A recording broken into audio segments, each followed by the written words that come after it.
The Wild Robot Escapes continues. Chapter 47 to 50. Chapter 47, The Dinner. Mr. Sherif hopped out of his truck with his arms full of shopping bags. He limped towards the farmhouse, dragging his one leg in the usual way. And then he fell. Roz ran over and found the man sprawled on the driveway, groceries scattered around him. "Are you okay?" she said, pulling him to his feet. "I'm fine," he grumbled. Roz started picking up the groceries and said, "Let me help you inside." A minute later, the two of them were stepping into the house. Jackets and hats hung on the pegs on the wall. Shoes were lined up beneath the bench. The man peeled off his boots and hollered, "Kids, it's time to cook dinner." Footsteps pounded from the ceiling, and the children came flying down the staircase with their dog. "Is Roz having dinner with us?" said Jaya. "Roz doesn't eat," said Jade. "I know that, but she could still sit with us." "How about it, Roz?" said Mr. Sherif. "Care to join us for dinner?" The robot stared at the family. The family smiled at the robot. "What would you like me to do?" said Roz. In a very proper voice, Jade said, "I would really greatly enjoy the pleasure of your company for dinner." In a very improper voice, Jaya said, "I order you to stay for dinner." The children didn't wait for a response. They snatched the groceries from Roz and scampered off. Oscar ran after them, barking, "Is that food? It smells like food. I want food." The wooden floor creaked as Roz followed Mr. Sherif through the living room. A comfy chair and a sofa faced the darkened electronic screen. Above the fireplace hung a painting of a familiar old barn. Doorways led to the other rooms, and Roz glanced into Mr. Sherif's office and saw a portrait of the family, including his wife, Mrs. Sherif. She was pretty, with dark curly hair and a bright smile. It was the same smile that Roz always saw on the children. "Look, Jay is crying like a baby," came Jade's giggly voice from the kitchen. When Roz walked in, the girl was chopping an onion with tears streaming down her cheeks. "Roz, I order you to chop this onion for me," said Jaya, wiping her eyes. The robot picked up the knife, and in a flash the onion was perfectly chopped and dumped into a bowl. Clearly, Roz was designed to chop onions. "Roz, I order you to take the night off," Mr. Sherif laughed. "The kids and I want to cook. We enjoy it." More vegetables were chopped, skillets started sizzling, and a delicious aroma swirled together. Before long, a magnificent meal was set on the table. Oscar positioned himself below to catch any food scraps, and everyone else took a seat. Mr. Sherif turned to his daughter and said, "Would you like to say grace?" The girl lowered her head and said, "Thank you, God, for this yummy food we're about to gobble down. Amen." Thank you, Jaya," said Mr. Sherif with a wink. "And thank you, Roz, for everything you've done this past year. I had my doubts, but now I can't imagine what we'd do without you." The children looked at each other. Then the family grabbed their knives and forks and dug into dinner. A colorful leafy salad, a plate of sautéed asparagus, creamy mashed potatoes, buttered bread, and tall glasses of milk. The meal was beautiful. But as Roz came to the table, her eyes kept returning to the roasted chicken. It was about the size of Bright Bill, and suddenly the robot had a lot of questions. Do chickens have happy lives? Did this chicken know he would be eaten? Were humans bad for eating animals? No, thought Roz. Humans are simply following their instincts like all creatures, like Roz herself. At least the Sherifs honored this animal by giving thanks and by turning it into a beautiful, nourishing meal. After he'd finished eating, Mr. Sherif stepped out of the room, and he returned a moment later carrying a violin and a bow. "Growing up, I dreamed of being a musician," he said, thumping back into his chair. He tuned his instrument, put it under his chin, and started to play.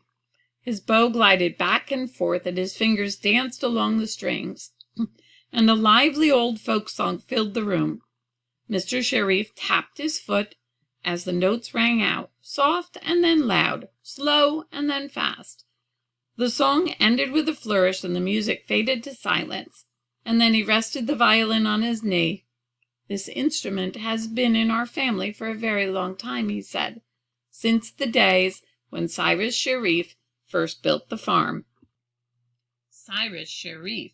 Roz knew that name. She snapped a pocket on her tool belt and pulled out a small journal. "I discovered this in the barn," she said, handing it over. The children huddled around their father as he took the journal. They read their ancestor's name on the cover and then carefully opened it and turned the brittle pages. "I've never seen this journal before," said Mr. Sherif. "This is a piece of our family history. Kids, look how they used to milk cows." Roz left the Sherifs like that, examining the journal, learning about their family's history. But what about their family's future? Their lives were difficult. They needed help. And Roz was about to run away forever. As she marched back to the barn that night, the robot felt something like worry, confusion, and guilt. Chapter 48, The Return. The robot's feelings of worry, confusion, and guilt went away as soon as she heard her son's voice echoing across the farm. "Ma, we're back!" Bright Bill's flock appeared above the pasture, flapping and honking and laughing. They glided down to Roz, and Bright Bill took his place on his mother's shoulder. "I told you we'd keep your son out of trouble," squawked Loudwing. "Thank you, everyone," the robot spoke in her most cheerful voice. "It's so good to see all of you again." The cows trotted over, grinning and happily mooing to the geese. While the herd and the flock caught up with each other, Roz and Bright Bill slipped away to speak privately. "What's the plan, Ma?" said Bright Bill.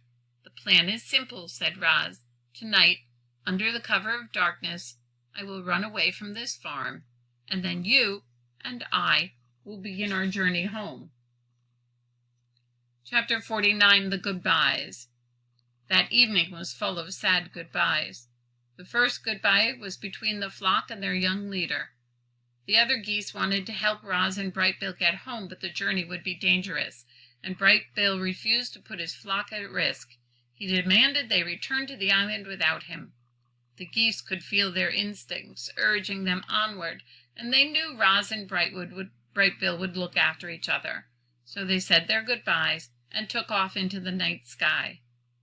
The next goodbye was between the robot and the cows. Roz marched into the pasture one last time as the herd gathered around. I guess this is it," said the robot. "Thank you all for being so kind to me." Annabelle sniffed a little and said, "I really hate goodbyes, but I'm glad you're going home to where you belong. I just wish there was some way I could be helpful."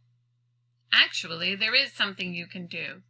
Roz unsnapped the pocket of her tool belt and took out the transmitter.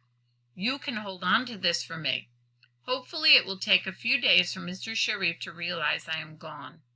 Annabelle smiled as the robot gently tucked the small device under her collar. Lily and the other calves suddenly swarmed around Roz and nuzzled her legs. They all had tears in their eyes. Tess wanted to lighten the mood, but she couldn't think of anything funny to say. The other cows called out to their friend, "We will miss you, Roz. Get home safely. Don't forget about us." Roz waved to the herd. She said a silent goodbye to all the farm machines and that were parked in the shed. Then she followed the driveway out to the fields with Bright Bill on her shoulder and the children at her side. The last goodbye was the hardest of all. Everyone was quiet as they walked through the silvery moonlight, past the rows and rows of sprouting crop and out to the farthest corner of the farthest field. Roz turned and faced Jaya and Jade. She looked past them, back to the distant lights on the farm buildings. "I have prepared the farm for my departure," said Roz. "It will take care of itself for a while, but not forever." "We can manage things, at least until we get another robot," said Jade. "This place won't be the same without you, but we'll be okay." "What will you tell your father?" said Roz. "Well, that's for us to worry about," said Jaya. "You just worry about getting home." Roz glanced down at the tool belt strapped across her chest. Would you like this back?" "No, we would not," said Jade. "That was a gift from us to you," said Jaya. The girl pulled her brother and her robot into a big, tight hug. Beneath the sounds of crickets were the sounds of children crying. "How will we know you've made it home?" said Jade. "We need to know how your story ends," said Jaya. The robot muttered some animal words to her son, and then she said to the children, "If a goose ever visits your farm and presents you with a feather, you will know I am home." The children smiled through their tears, and they waited for their friends to leave, but the robot didn't move. More than anything, Roz wanted to go home, and yet she was conflicted.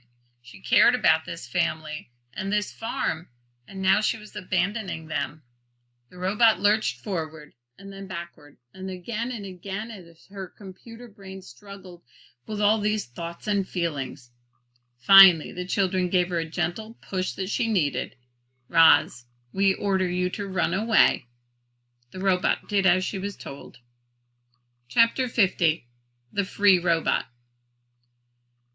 At long last, Roz was free. But as she ran away from Hilltop Farm, she didn't feel free. She felt something more like fear. She feared that she would be seen and captured and destroyed. She feared for her son's safety. So Roz camouflaged herself. She avoided the fields and she kept to the trees, with Bright Bill as her guide. She carefully crept north through the farm country, and the wild robot's long journey home had begun.